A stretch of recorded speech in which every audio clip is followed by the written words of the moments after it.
Hello everyone!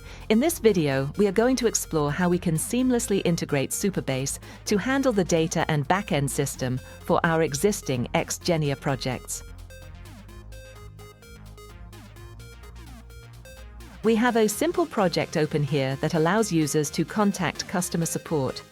As you can see, the UI is clean and functional, designed to handle basic user inquiries. While the UI is straightforward, we want to ensure our backend is robust.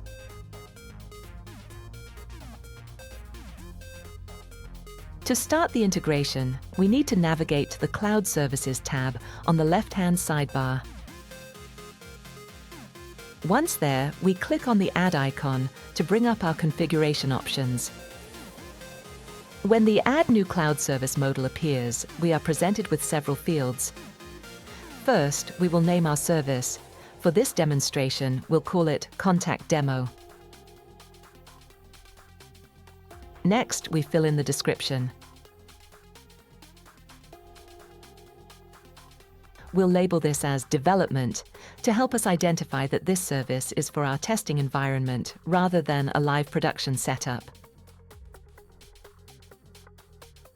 The next four fields are the most critical: the Supabase project URL, the anon key, the service role key, and the access token. These are the credentials we will retrieve directly from our Supabase dashboard. So, this is the Supabase dashboard that we mentioned earlier. Okay, to get our Supabase project ready for XGENIA integration, we need to gather our project details and a personal access token here. First, we'll navigate to the specific Supabase project we want to integrate. In this example, we're selecting this one here. You can create your own once you have your Supabase account. Once we're inside the project, we'll head over to Project Settings in the left sidebar. From there, we need to locate and click on the Data API section.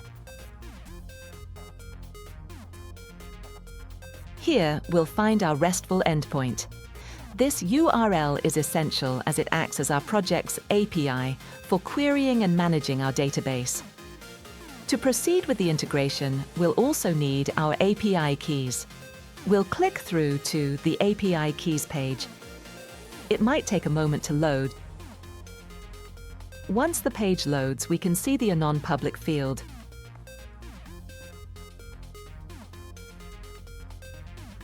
This contains the anon key we'll need for the integration.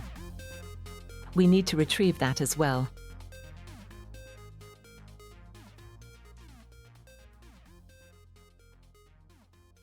Just below that is the service role key.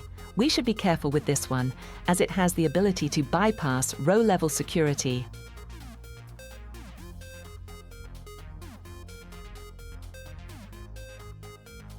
Now, we need to generate a personal access token.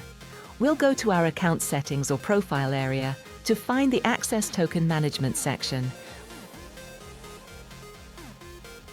Then, click the access token.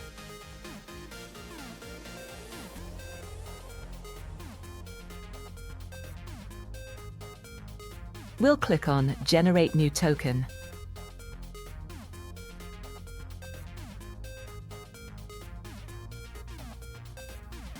For this demo, we'll name it Contact Support Demo. We can set the expiry for 1 hour, 1 day, or even several months. We strongly recommend setting an expiry date rather than selecting Never, as it's much better for security. Having an expiration for your tokens is a best practice we always follow. For this demo, let's choose 30 days. Now, click Generate Token.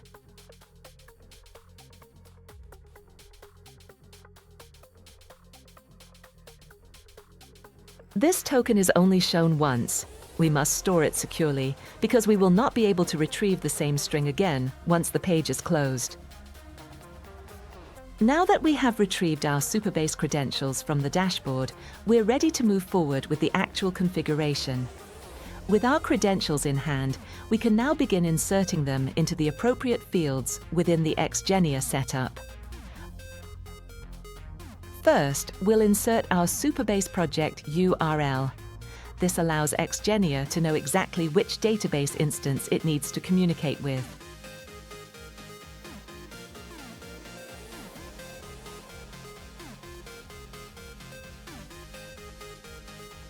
Next, we'll take the anon key we gathered earlier and paste it into the designated field here. Now we can move on to the service property. We'll insert our service role key to provide the necessary administrative permissions.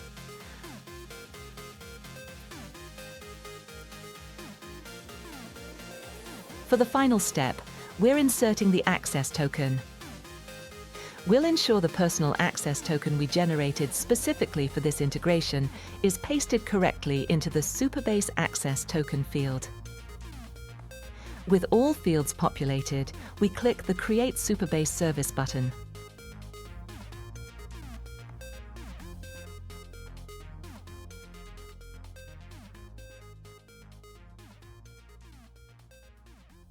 For the final step, we click the Use in Editor button to complete the process.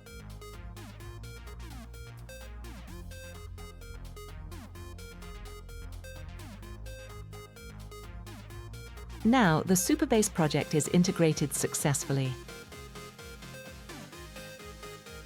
Thanks for watching. Get XGENIA for free today at xgenia.ai and start building smarter and faster than ever.